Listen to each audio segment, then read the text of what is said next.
আপনি যদি পৃথিবী পরিচালনায় আল্লাহর মূলনীতি দেখেন, পৃথিবী পরিচালনায় আল্লাহর মূলনীতি, যে আল্লাহ কেমনে পৃথিবী চালায়, আল্লাহর সিস্টেমটা কি, তাহলে আপনি দেখবেন ফুল কখন ফোটে? সকালে। আপনি এটা আল্লাহই সিস্টেম করে দিয়েছে যে ফুল ফুটবে সকালে। আপনি আল্লাহর পরিচয় পৃথিবী পরিচালনার সিস্টেম যদি দেখেন, দেখবেন পাখি, মোরগ, মুরগি এরা সব সকালবেলা ডাকতেছে। তো এরকম প্রকৃতির দিকে যদি আপনি গভীর থেকে গভীর দৃষ্টি দেন, দেখবেন আল্লাহ প্রকৃতি সাজিয়েছে এভাবে যে সারা প্রকৃতি সকালে জেগে যায়। তো যেখানে সারা প্রকৃতি সকালে জাগতেছে, আপনি নিশ্চিত থাকেন আপনার শরীরের ব্লাড সার্কুলেশন, আপনার ব্রেনের কার্যক্ষমতা ওভাবেই জাগে। আপনি বিজ্ঞানীদের কাছে যান, ডাক্তারের কাছে যান, যে চন্দ্রের উত্থান পতনের সাথে মানুষের রক্তের উত্থান পতন হয় কিনা, সকাল সন্ধ্যা এবং রাতের সাথে মানুষের ব্রেন এবং রক্ত কাজ করে কিনা। ডাক্তারেরা আপনাকে সহমত জানাবে যে হ্যাঁ, মানুষেরও প্রাকৃতিকভাবে মানুষের শরীরের রক্ত, মানুষের ব্রেন সকালে বেশি প্রোডাক্টিভ থাকে। তো সারা পৃথিবী সকালে জাগিয়ে রেখেছে আল্লাহ, আপনার শরীরকেও জাগিয়ে রেখেছে সকালে, কিন্তু আপনি জোরপূর্বক সকালে ঘুমাচ্ছেন। আপনি যদি ব্যর্থ না হন, আপনি যদি অসফল কাম না হন, আপনি যদি আপনার জীবনে আনসাকসেসফুল না হন, গরিব না থাকেন, দরিদ্র না থাকেন, অনুন্নত না থাকেন, তাহলে পৃথিবীতে আর কেউ গরিব, দরিদ্র, অনুন্নত থাকবে না। আর যদি আপনি সকালকে একবার কাজে লাগানো শুরু করেন, একবার, যে কোনো ছাত্র, যে কোনো ব্যবসায়ী, যে কোনো কৃষক যে বলবে যে না, আমি ফজরের সালাতে উঠবো এবং ফজরের পরের এই সময়কে কাজে লাগাবো, তাকে ধনী হতেই হবে। এটি নিয়ম পৃথিবীর। আল্লাহ সুবহানাহু ওয়া তাআলা বলেন, ফাইদা কুদিয়াতিস সালাত ফান্তাশিরু ফিল আরদ ওয়াবতাগু মিন ফাজলিল্লাহ। যখন সালাত আদায় শেষ হয়ে যায়, ফজরের সালাত, ফরজ সালাত, যখন সালাত আদায় শেষ হয়ে যায়, তোমরা আল্লাহর জমিনে ছড়িয়ে পড়ো আর আল্লাহর দয়া অনুসন্ধান করো। আবারও শুনেন, তোমরা আল্লাহর জমিনে ছড়িয়ে পড়ো, আল্লাহর দয়া অনুসন্ধান করো। ওই যে একটা ধানের বীজ বপন করেছেন, ওখান থেকে গাছ উৎপন্ন হচ্ছে, এটা আল্লাহর দয়া। পৃথিবীর প্রত্যেক ইঞ্চি জায়গায় আল্লাহর দয়া ছড়িয়ে ছিটিয়ে আছে। পৃথিবীর এমন কোন জায়গা যেখান থেকে 1 টাকা হালাল উপায়ে অর্জন করা যাবে, ওই 1 টাকা আল্লাহর দয়া, ওইটা আল্লাহ অনুসন্ধানে বেরিয়ে পড়তে বলেছেন। ফজরের সালাতের পর আল্লাহ সুবহানাহু ওয়া তাআলা ঘুমাতে বলেননি। অতএব হে যুবক ভাইয়েরা, হে চারঘাটের মানুষেরা, আপনাদের যে লাইফ স্টাইল, জীবনের যে ধরন, এটা আপনার স্বাস্থ্যকে ধ্বংস করছে, আপনার শরীরকে ধ্বংস করছে, আপনার সময়কে নষ্ট করছে, আপনাকে গরিব বানিয়ে দিচ্ছে। এই সময়কে আপনাকে কাজে লাগাতে হবে। এই পুরো 24 ঘন্টার সময়ের মধ্যে সকালের পরের দ্বিতীয় গুরুত্বপূর্ণ সময়, একটা গুরুত্বপূর্ণ সময় আপনাদের সামনে আলোচনা করলাম সকাল, আর একটা দ্বিতীয় গুরুত্বপূর্ণ সময় হচ্ছে রাতের শেষ ভাগ।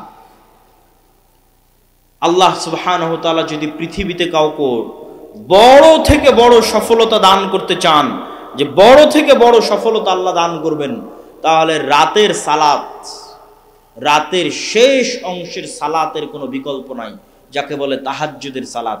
একটা দলিল দিয়ে এই পয়েন্টের আলোচনা শেষ করব।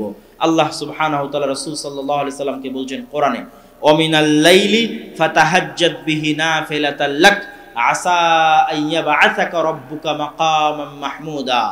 হে মুহাম্মদ বলেন সাল্লাল্লাহু আলাইহি ওয়াসাল্লাম, আপনি অবশ্যই রাতের শেষ অংশে সালাত আদায়, অবশ্যই রাতের শেষ অংশে অল্প হলেও সালাত আদায় করুন। আসা আইয়াবআসাকা রাব্বুকা মাকামান মাহমুদা, এই সালাতের মাধ্যমেই আপনার প্রতিপালক আপনাকে শ্রেষ্ঠতম মর্যাদা দান করবেন। তো আমাদের নবী মুহাম্মদ সাল্লাল্লাহু আলাইহি ওয়াসাল্লামকে আল্লাহ অনেক বড় সম্মান দিবেন।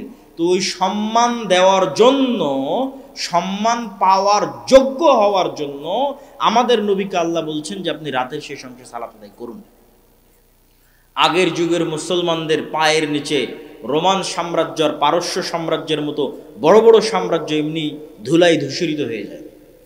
তাদের কাছে ছিল কোরআনের শক্তি, তাদের কাছে ছিল রাতের শেষ অংশের সালাতের শক্তি। রাতের শেষ অংশের সালাতের চোখের পানির শক্তি এবং পাওয়ার তাদের কাছে ছিল, এবং ফজরের পরে না ঘুমানো বরকত তাদের কাছে ছিল, কোরআনের সাথে কানেক্টিভিটি তাদের কাছে ছিল। আমাদের কাছে কি আছে? আমরা জীবন যাপন করছি, ঘুম থেকে উঠছি এবং ঘুম যাচ্ছি পশুর মতো। তারপরেও যে আল্লাহ সুবহানাহু ওয়া তাআলা আমাদেরকে বাঁচিয়ে রেখেছেন, এই অবস্থায় রেখেছেন, আল্লাহর শুকরিয়া। কিন্তু আমাদের ওইরকম কোনো যোগ্যতাই নাই। আমরা ঘুম থেকে উঠছি পশুর মতো, ঘুমাতে যাচ্ছি পশুর মতো। সম্মানিত উপস্থিতি, আমরা আলোচনা করছিলাম সময়ের গুরুত্ব সম্পর্কে। এবার এই সময়ের গুরুত্বের শেষ পয়েন্ট, তারপরে আমার বক্তব্যের দ্বিতীয় অংশে চলে যাব, ইসলামী রাষ্ট্র। সময়ের গুরুত্বের শেষ পয়েন্ট হচ্ছে সময়কে আপনি কাজে লাগাবেন কিভাবে। এর ওপর আজকের আধুনিক বিশ্বে অসংখ্য বই পুস্তক তৈরি হয়েছে, যার নাম দিয়েছে ইংরেজিতে টাইম ম্যানেজমেন্ট, সময়কে ম্যানেজ করা। তো অসংখ্য বুদ্ধি, উপায়, কৌশল সব দেওয়া আছে। কিন্তু আমি আপনাকে বলবো, ইসলাম নিজেই একটা টাইম ম্যানেজমেন্ট। ইসলাম নিজেই একটা টাইম ম্যানেজমেন্ট, আর এটা হতে হবে। কেননা আল্লাহ তো সময়কে সৃষ্টি করে ছেড়ে দিয়েছে। এই সময়ই মানুষের জীবন, এই সময়েরই আল্লাহ হিসাব নিবে। এই সময়ের মধ্যে মানুষ হারিয়ে যাবে। মহাকালের গর্ভে হাজার হাজার লক্ষ লক্ষ কোটি কোটি মানুষ হারিয়ে গেছে, আবার মহাকালের গর্ভে আমরা হারিয়ে যাবো। এই মহাসময়ই তো সব কিছু। তো এই জন্য সময়ের গুরুত্ব তো ইসলামে থাকবেই। তারপর আপনাদের বুঝানোর সুবিধার্থে বলি, ইসলামের কোন ইবাদতটা সময়ের সাথে সম্পৃক্ত নয়? আপনি নিজে বসে থেকে এখন চিন্তা করেন যে ইসলামের কোন ইবাদতটা টাইমের সাথে রিলেটেড নয়। যেমন 5 ওয়াক্ত সালাত, এটা কি সময়ের সাথে সম্পৃক্ত না সম্পৃক্ত না? না এমনি এক সময় উঠে একবারে 5 ওয়াক্ত সালাত আদায় করে নিলাম দিয়ে হয়ে গেল? এইটা কিন্তু হবে না। যে আমি ঠিক আছে এখন 10টা বাজে, এই 10টার সময় 5 ওয়াক্ত সালাত সমান যতগুলো রাকাত হয় তার সব একবারে পড়ে নিলাম, সারা দিনের নামাজ শেষ। এরকম কোন ফতোয়া আছে? তাহলে প্রত্যেক সালাতের নির্দিষ্ট সময় আছে না? প্রত্যেক সালাতের সময় আছে, মানে ওই সময়টা তো চলে যাচ্ছে, সেভ হয়ে যাচ্ছে। ওই সময়ের মধ্যে আপনি কি করলেন? ওই সময়টুকুর মধ্যে আপনার একটা সালাত থাকা লাগবে। আপনার জীবন থেকে একটা সময় রানিং, আল্লাহ মহাকাল সৃষ্টি করে দিয়েছে, দৌড়াচ্ছে, হাজার হাজার কোটি কোটি কিলোমিটার গতিতে দৌড়াচ্ছে, যেটা আমি দেখতে পাচ্ছি 24 ঘন্টা। এই দৌড়ানোর মধ্যে আমার একটা কাজ থাকতে হবে। সকালে ফজর, দুপুরে জোহর, বিকেলে আসর, মাগরিব, সন্ধ্যায়, রাতে এশা, এগুলো একটা করে ছুটে গেল, মানে ওই সময়টা গ্যাপ চলে গেল, মানে ওই সময়ে আর আমার নামে কোনো নামাজ নাই। গ্যাপ, সময় কিন্তু সেভ হয়ে গেছে, সময় কিন্তু পার হয়ে গেছে, কিন্তু আমার নামে কোনো সালাত নাই। তো ইসলাম নিজেই একটা টাইম ম্যানেজমেন্ট। এখানে এমন একটা ইবাদত আপনি আমাকে দেখান যে ইবাদতের সময় দেওয়া নেই। আপনি যদি রমজানের কথা বলেন, আপনি যদি সাহারির কথা বলেন, আপনি যদি ইফতারির কথা বলেন, আপনি যদি ঈদের কথা বলেন, ঈদের নামাজের কথা বলেন, ঈদের নামাজ কখন পড়তে হবে, আপনি যদি কুরবানির কথা বলেন, কুরবানি কখন দিতে হবে, সিয়াম কখন শুরু হবে, নফল সিয়াম, সপ্তাহের সিয়াম, মাসের সিয়াম, প্রত্যেকটা ইবাদত সময়ের সাথে সম্পৃক্ত। জাকাতের কথাও যদি বলেন, জাকাতের হিসাব, ওটাও বছর, ওটাও সময়ের সাথে সম্পৃক্ত। হজের কথা যদি বলেন, হজ কখন করবেন, ওটাও সময়ের সাথে সম্পৃক্ত। সম্মানিত উপস্থিতি, তো ইসলাম নিজেই একটা টাইম ম্যানেজমেন্ট। কেউ যদি ইসলামকে শুধু অনুসরণ করে চোখ বন্ধ করে, তো ওর সময় নষ্ট কম হবে। তার শুধু একটা উদাহরণ দেই যুবক এবং ছাত্রদের জন্য। যে ধরেন আপনি ফজরের সালাত পড়ে, যুবকেরা হয়তো গেম খেলতে বসে গেছে, হয়তো কোথাও খেলা দেখতে বসে গেছে, হয়তো জুয়ার আড্ডায় গেছে। তো ও যদি বেনামাজি হয়, তো ওর আর কোনোদিন স্মরণ পড়বে না যে আমি কি করছি আর আমার কি করা উচিত। একটা মুভি দেখতেই সারা দিন পার হয়ে যাবে, একটা সিরিয়াল একের পর এক দেখতেই সারা দিন সারা রাত পার হয়ে যাবে। কিন্তু ওর যদি নামাজের বিষয়ে সচেতনতা থাকে, তাহলে জোহরের যখন আজান হবে, ওকে উজু করতে হবে, ফ্রেশ হতে হবে, মসজিদে যেতে হবে। ও অন্তত একটা ভাবার সময় পেল, কিরে সকাল থেকে তো সব সময় নষ্ট করলাম, এখন কি করব জোহরের পরে। ঠিক আছে, জোহরের পর আবার সময় নষ্ট শুরু করলো, এবার আসরের সময় আজান হলো, উজু করলো, মসজিদে গেল, আবার চিন্তা করার সুযোগ পেল, এতক্ষণ কি করলাম, এখন কি করব। আবার মাগরিবের সময় চিন্তা করার সুযোগ পেল, এতক্ষণ কি করলাম, এখন কি করব। আবার এশার সময় চিন্তা করার সুযোগ পেল, এতক্ষণ কি করলাম, এখন কি করব। শুধু যদি সালাতই আদায় করে ওই ব্যক্তি, তো অন্তত দিনে 5 বার চিন্তা করার সুযোগ পায় যে আমি কি করছি, আমার কি করা উচিত। আর যদি ওই সালাদটুকু আদায় না করে তো এইভাবে কতদিন পার হয়ে যাবে, কত মাস পার হয়ে যাবে, কোনোদিন কল্পনা করারও সুযোগ পাবে না। এইভাবে একদিন মৃত্যু চলে আসবে। সম্মানিত উপস্থিতি, তো সময় আল্লাহর অনেক বড় নিয়ামত, আমাদেরকে সময় মূল্যায়ন করতে হবে। বিশেষ করে ফজরের পরের সময়, বিশেষ করে রাতের শেষাংশের সময় যদি কেউ মূল্যায়ন করতে পারে, জাতি হিসেবে আমরা সফল হব। আল্লাহ কবুল করুক, আল্লাহুম্মা আমিন। বক্তব্যের দ্বিতীয় অংশ। আমি আপনাদের অধৈর্য হওয়ার আগে বিদায় নিব। কেন? আমি আসছি ঢাকা থেকে, আমাকে যেতে হবে ঢাকা। আপনাদের শ্রদ্ধেয় উস্তাদ জি শেখ আব্দুর রাজ্জাক বিন ইউসুফ তিনি অসুস্থ থাকায় আমাকে ঢাকা থেকে আসতে হয়েছে। অতএব আপনাদের চেয়ে অনেক দূরে আমি যাব, তো আমার বক্তব্য শেষ হওয়ার আগে আপনারা উঠবেন না। আপনাদের থেকে আমি চেষ্টা করব কত দ্রুত আমি শেষ করতে পারি। ইসলামী রাষ্ট্র, এই জুলাই আগস্টের আন্দোলনের পরে বাংলাদেশের সবচেয়ে আলোচিত একটা ইস্যু হচ্ছে রাষ্ট্র ব্যবস্থা ইসলাম। তো রাষ্ট্র ব্যবস্থায় ইসলাম, কেউ বলতেছে হ্যাঁ সব মুসলমান তো বিশ্বাস করে যে রাষ্ট্রে ইসলাম লাগবে, কেউ বলতেছে ইসলাম প্রতিষ্ঠা করতে হবে গণতান্ত্রিক নির্বাচনের মাধ্যমে, কেউ বলতেছে না এইভাবে, কেউ ওইভাবে। তো আসলে ইসলামী রাষ্ট্র বলতে কি বুঝায় এবং কিভাবে ইসলাম রাষ্ট্রে প্রতিষ্ঠিত হয়, এই অংশটুকু সবার জানা খুব জরুরি। প্রথম পয়েন্ট, ইসলামী রাষ্ট্র বলতে কি বুঝায়। আমাদের ব্রেনে পাশ্চাত্য মিডিয়া দিয়েছে ইসলামী রাষ্ট্র মানে চুরি করলে হাত কাটে নিবে, ইসলামী রাষ্ট্র মানে জেনা করলে রজমের শাস্তি হবে। এগুলো ঠিক হবে, কিন্তু ইসলামী রাষ্ট্র মানে এই দৃশ্যগুলো বুঝানো, এটা আল্লাহর নবী বুঝাননি। আমাদেরকে পাশ্চাত্য মিডিয়া বুঝেছে ইসলামী রাষ্ট্র মানে একজন মেয়েকেও বেপর্দায় বাইরে বের হতে দেওয়া যাবে না, সবাইকে বোরখা পরতে বাধ্য করা হবে। তাহলে যারা পর্দা করে না ওরা কি চাইবে যে ইসলামী রাষ্ট্র আসুক? তখন ওরা আপনার দলকেও ভোট দিবে না, বাইরে বাইরে ইসলামের কথা বলবে, কিন্তু বাস্তবে চাইবে না যে ইসলাম ক্ষমতায় আসুক। কিন্তু আল্লাহর নবী যে ব্র্যান্ডিং করেছেন, ওই ব্র্যান্ডিংটা যদি আপনি মানুষকে বুঝাতে পারেন, তো মুসলমান বহু দূরের কথা, বেপর্দা নারী বহু দূরের কথা, হিন্দু এসে বলবে তোমরা ইসলাম প্রতিষ্ঠা করো, খ্রিস্টান এসে বলবে তোমরা ইসলাম প্রতিষ্ঠা করো। সেটা কি? রাসূলুল্লাহ সাল্লাল্লাহু আলাইহি ওয়াসাল্লাম বলেন, লা তাকুমুস সাআহ হাত্তা ইয়ানজিলা ঈসা ইবনে মারইয়াম। কিয়ামত ততদিন হবে না যতদিন মারিয়ামের সন্তান ঈসা পৃথিবীতে নেমে না আসছে। আর মারিয়ামের সন্তান ঈসা পৃথিবীতে নেমে আসার পর তিনটা কাজ করবে। এক, ইয়াকসিরুস সালিব, ক্রুশকে ভেঙে দিবে। ওয়া ইয়াকতুলুল খিনজির, শুকুরকে হারাম ঘোষণা করে পৃথিবী থেকে বিদায় করে দিবে। তিন নাম্বারটা হচ্ছে সবচেয়ে গুরুত্বপূর্ণ। আগের দুটো ভিন্ন পরিবেশের সাথে সম্পৃক্ত, কি পরিবেশ সেটারও একটু ইঙ্গিত দিব। আর তিন নাম্বারটা হচ্ছে মূল, সেটা কি?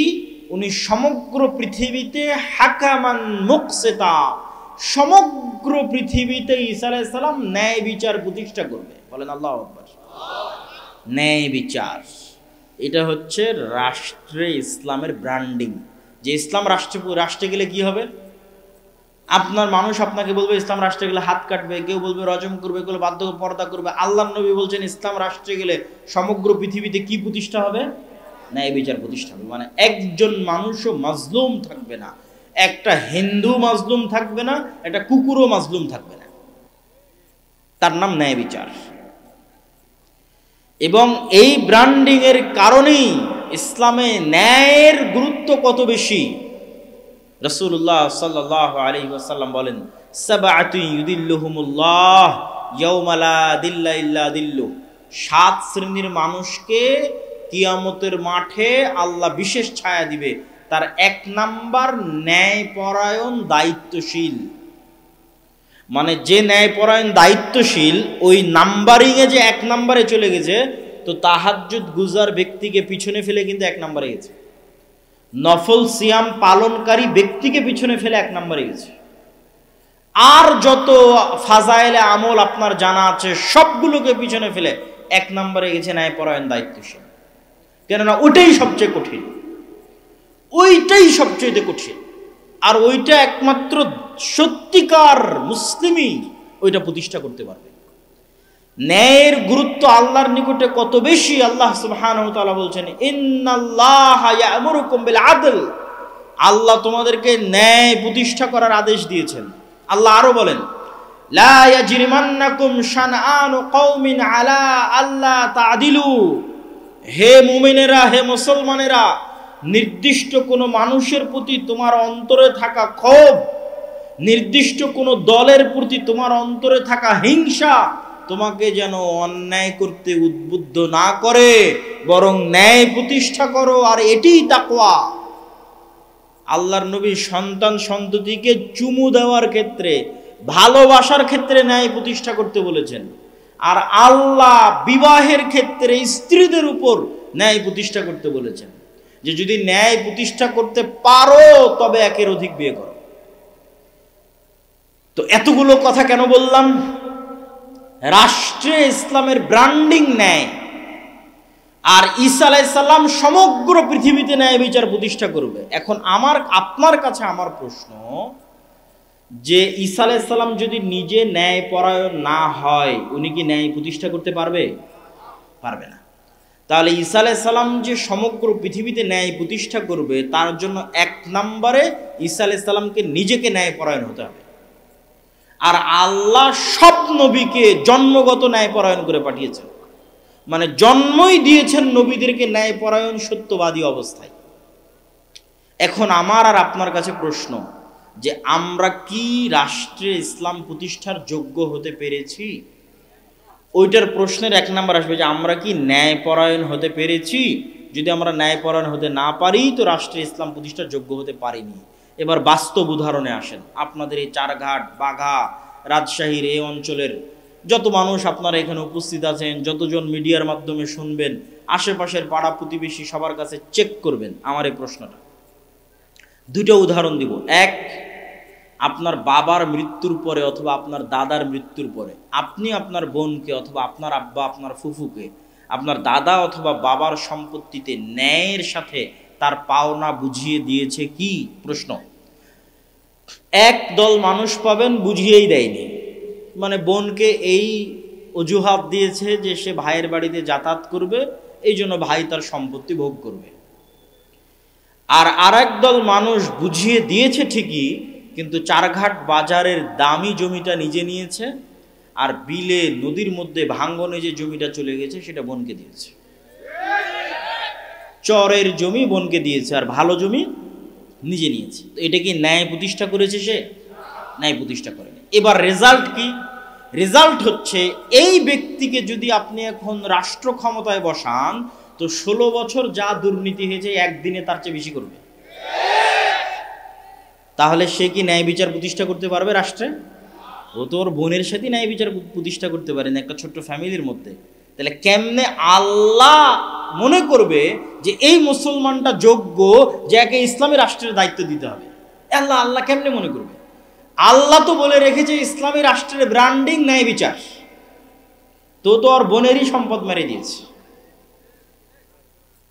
উদাহরণ 2, চারঘাট বাঘা সহ আশেপাশের অঞ্চলে অসংখ্য জায়গায় বিবাহ হচ্ছে যৌতুকের ভিত্তিতে, হচ্ছে না? হচ্ছে। তাহলে যে যুবক তার স্ত্রী বা স্ত্রীর পরিবারের নিকট থেকে যৌতুক বাবদ টাকা গ্রহণ করেছে, সেটা প্রকাশ্যে হোক অথবা ছলে বলে কৌশলে হোক। ছলে বলে কৌশলে মোটরসাইকেল নিয়েছে, নেয়নি? ফ্রিজ নিয়েছে, এসি নিয়েছে। তো ছলে বলে কৌশলে হোক প্রকাশ্যে হোক, সে আরেক মানুষের সাথে আরেক পরিবারের সাথে অন্যায় করেছে। এটা অন্যায়, এটা মানুষের সাথে সম্পর্কিত অন্যায়।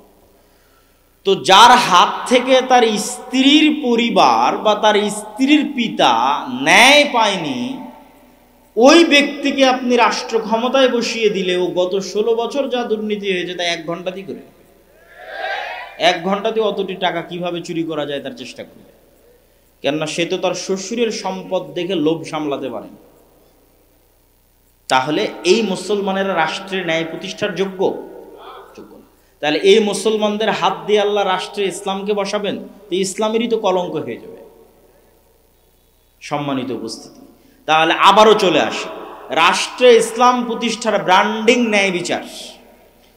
তাহলে যে মুসলমান ন্যায় প্রতিষ্ঠা করার যোগ্য, ওই মুসলমানই রাষ্ট্রে ইসলাম প্রতিষ্ঠা করার যোগ্য। তাহলে মুসলমান ন্যায় প্রতিষ্ঠা করার যোগ্য নয়। দুই, আজকের যুগের মুসলমানদের আরেকটা বড় সমস্যা হচ্ছে, আজকের যুগের মুসলমানেরা সত্য বলা জানে না। আর মিথ্যা বললে কখনো নেতা হওয়া যায় না। মিথ্যা বলে কেউ নেতা হতে পারে না, সত্যই মানুষকে নেতা বানায়। তো আজকের যুগের মুসলমানেরা যে পরিমাণ মিথ্যার সাথে সম্পৃক্ত, আজ থেকে 1400-1450 বছর আগের মক্কার কাফের মুশরিকদের চরিত্র সত্যের দিক থেকে এই মুসলমানদের চেয়ে ভালো ছিল।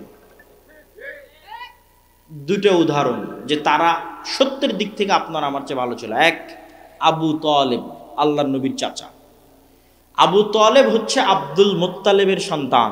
আব্দুল মুত্তালেব যখন জীবিত ছিল আব্দুল মুত্তালেব নেতা, আব্দুল মুত্তালেব মারা গেছে, এখন আবু তালেব নেতা।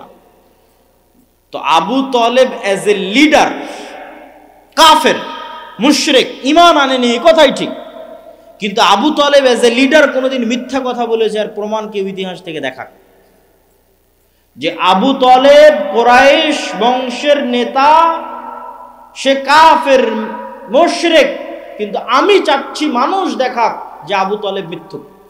আপনারা খুঁজেন আজ থেকে, প্রমাণ দিবেন যে আবু তালেব কাফের মুশরিক কিন্তু মিথ্যা বলেছে।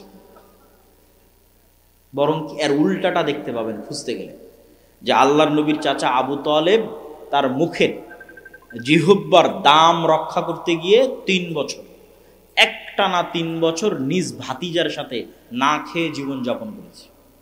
সে আবি তালেবে কাফের মুশরিক অবস্থায়, কিন্তু জবানের দাম আছে, মিথ্যা বলা যায় না, লিডার। মিথ্যা বললে কোনোদিন নেতা হওয়া যায় না। উদাহরণ 2, আবু সুফিয়ান। আবু সুফিয়ান কাফের, উনি আল্লাহর নবীর বিরুদ্ধে বদরের যুদ্ধ করেছে, আল্লাহর নবীর বিরুদ্ধে উহুদের যুদ্ধে নেতৃত্ব দিয়েছে, খন্দকের যুদ্ধে সারা আরবের 10,000 সেনাবাহিনী একত্রিত করে খন্দককে মাটির সাথে মিশিয়ে দিবে, এই মদিনাকে মাটির সাথে মিশিয়ে দিবে। আল্লাহর নবী তো হতবিহ্বল, এই 10,000 সেনাবাহিনী কোথায়, 1,500-2,000 মানুষ মদিনায় বসবাস করে, কি করব কি করব। সাহাবীদের নিয়ে পরামর্শ করছেন। সালমান আল ফার্সি বলছে, আল্লাহর নবী একটা বুদ্ধি দিই। তো বলে কি বুদ্ধি? এক ঘোড়া 1 লাফ দিলে সর্বোচ্চ যতদূর যেতে পারে তার চেয়ে বড় করে গর্ত খনন করে, তাহলে ঘোড়া 1 লাফে ওই গর্ত পার হতে পারবে না। বিশাল যে ঘোড়সওয়ার বাহিনী আসবে, ওকে গর্তের কাছে থেমে যেতে হবে, থেমে গিয়ে গর্তে নেমে উঠে তারপরে পার হতে হবে। এই যে গতি স্লো হয়ে গেল, এই স্লো গতিতে আমরা উপর থেকে তীর চালাবো। তো আল্লাহর নবী তার এই পরামর্শ গ্রহণ করে নিলেন। মদিনার যেই পাশে পাহাড় ছিল সেই পাশ বাদ দিয়ে চারিদিকে খন্দক করলেন। তো এই খন্দকের যুদ্ধে আল্লাহর নবীর মদিনাকে ধ্বংস করে দেওয়ার কাজের নেতৃত্ব দিচ্ছে আবু সুফিয়ান। এই আবু সুফিয়ান হুদাইবিয়ার সন্ধির পরে ব্যবসায়িক কাজে সিরিয়া গেছে, তৎকালীন সিরিয়ার রাজধানী জেরুজালেম, আজকের ফিলিস্তিন। তো হুদাইবিয়ার সন্ধির পরে আবু সুফিয়ান গেছে ব্যবসায়িক কাজে, আর আল্লাহর নবীর তো ব্যবসা নাই। আল্লাহর নবী চিঠি লিখেছেন বাদশাহ হিরাক্লিয়াসের কাছে ইসলামের দাওয়াত নিয়ে। তো বাদশাহ হিরাক্লিয়াস চিঠি পেয়ে পড়ছে যে এই চিঠি তো মোহাম্মদে আরবি লিখেছে সাল্লাল্লাহু আলাইহি ওয়াসাল্লাম, দেখো তো আজকে জেরুজালেমে আরবের কেউ আছে কিনা। খুঁজে পাওয়া গেল আবু সুফিয়ানকে। তো আবু সুফিয়ান আল্লাহর নবীর শত্রু, 1 মাস মদিনা ঘেরাও করে রেখেছিল খন্দকে, মদিনা ধ্বংস করবে তাই, আল্লাহর নবীকে হত্যা করবে তাই। তো শত্রুকে ডেকেছে, আবু সুফিয়ানকে ডেকেছে। আর এক শত্রু, আবু সুফিয়ানের জানি মানি শত্রু, মুহাম্মদ সাল্লাল্লাহু আলাইহি ওয়াসাল্লাম সম্পর্কে জানবে তাই, বুখারীর হাদিস। আবু সুফিয়ানের সামনে তখন কোনো মোবাইলও নাই, ক্যামেরাও নাই, রেকর্ডারও নাই, লাইভও নাই। আবু সুফিয়ান নিজে বলছে, আমি সেই দিন 1000 চেষ্টা করেও মুহাম্মদ সাল্লাল্লাহু আলাইহি ওয়াসাল্লামের নামে মিথ্যা বলতে পারিনি, একটা বাক্য।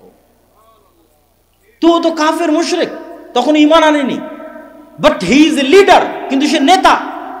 আর নেতা মিথ্যা বলতে পারে না, মিথ্যা বলে নেতা হওয়া যায় না। তো সে কাফের মুশরিক অবস্থায় তার শত্রুর নামে মিথ্যা বলে। আর আপনি এখন ইনস্ট্যান্ট পরীক্ষা করেন, 4 ঘাটের এক গণতান্ত্রিক রাজনৈতিক দলের নেতাকে জিজ্ঞেস করবেন, আর এক গণতান্ত্রিক রাজনৈতিক দলের নেতা সম্পর্কে যা বলবে সব মিথ্যা, কিন্তু দুইজনই মুসলমান। আর এই পুরো গণতান্ত্রিক রাজনীতি টিকে আছে মিথ্যার উপর। তাহলে মিথ্যা বলে আপনি রাষ্ট্রে ইসলাম প্রতিষ্ঠা করবেন? মিথ্যুককে আল্লাহ সুযোগ দিবে রাষ্ট্রে ইসলাম প্রতিষ্ঠা করতে? সম্ভব। রাসূলুল্লাহ সাল্লাল্লাহু আলাইহি ওয়াসাল্লাম বলেন, সালাসুন মান কুন্না ফিহি, তিনটে অথবা চারটে বৈশিষ্ট্য যার মধ্যে আছে, মুনাফিকান খালেসা, খাঁটি নির্ভেজাল মুনাফিক। এক, কথা বললে মিথ্যা বলে, তাকে আল্লাহর নবী কি বললেন? মুনাফিক। দুই, তাকে কোনো দায়িত্ব দেওয়া হয়েছে, সেই দায়িত্বের আমানতের সাথে খেয়ানত করে। তো এই হাদিসটা এবং ইসলামের এই চিত্রটা, যে ইসলাম মানে সে সত্যবাদী ন্যায়পরায়ণ মুসলিম হবে, এই চিত্রটা আমরা মানুষকে বুঝাতে আমরা আলেম ওলামারা এই পরিমাণ ব্যর্থ যে মানুষ প্রকাশ্যে বলছে যে আমি প্রশ্ন ফাঁস করার টাকা আল্লাহর রাস্তায় দান করি। নাউজুবিল্লাহ। তাহলে ওই মানুষকে আমরা ইসলাম শেখাতে ব্যর্থ। সে প্রশ্ন ফাঁস করার টাকা আল্লাহর রাস্তায় দান করে। আপনি এরকম কত OC, DC, SP, AC land, sub registrar নিবেন, এরা নিজ নিজ পদের দায়িত্বের আমানতের সাথে খেয়ানত করে যে টাকা অর্জন করেছে ওই টাকা দিয়ে হজ করতে গেছে। তাহলে আমরা তাদেরকে ইসলাম বুঝাতে পেরেছি? পারিনি। ওদেরকে আল্লাহর নবী বলেছেন মুনাফিক। কি বলেছেন? আর মুনাফিক মুসলিম কখনো নেতা হতে পারে না। তাহলে আপনি চারিদিকে তাকিয়ে এখন একটা মুসলমান খুঁজে বের করেন যাকে আল্লাহ ইসলামী রাষ্ট্রের নেতা বানাবে, একটাও খুঁজে পাবেন না। এটাই হলো সবচেয়ে হতাশা। তো যদি খুঁজে না পাবেন তাহলে জিজ্ঞেস কেন করেন যে রাষ্ট্রে ইসলাম প্রতিষ্ঠা করতে হবে? যোগ্য তো না আমরা রাষ্ট্রে ইসলাম প্রতিষ্ঠা করা। আর এই জিনিসটা আমি আরো বেশি রিয়ালাইজ করেছি, আরো বেশি অনুভব করেছি যখন ইউরোপে, ইংল্যান্ডে মুসলমানদেরকে দেখেছি। মুসলমানেরা দেধারসে আর এক খ্রিস্টান রাষ্ট্রের কাছে, আর এক কাফের রাষ্ট্রের কাছে মিথ্যা বলতেছে, ওই খ্রিস্টান কাফের রাষ্ট্রের কাছে 2টা টাকা বেশি পাবে। তাই মানে মুসলমানে তো মিথ্যা বলছেই, কিন্তু এক মুসলমান যে বলে যে আমি কালেমা পড়েছি আশহাদু আল্লা ইলাহা ইল্লাল্লাহ, সে নাকি নবীর উম্মত। তো নবীর উম্মতের নবীর কি অপমান, আর এই কালেমার কি অপমান যে কালেমা পাঠকারী মুসলমান আর এক খ্রিস্টান আর এক কাফের এবং কাফের রাষ্ট্রের কাছে মিথ্যা বলছে 2টা টাকা বেশি নেওয়ার জন্য। বলেন নাউজুবিল্লাহ। এই হলো মুসলমানদের আত্মমর্যাদা, এই হলো মুসলমানদের আত্মসম্মান।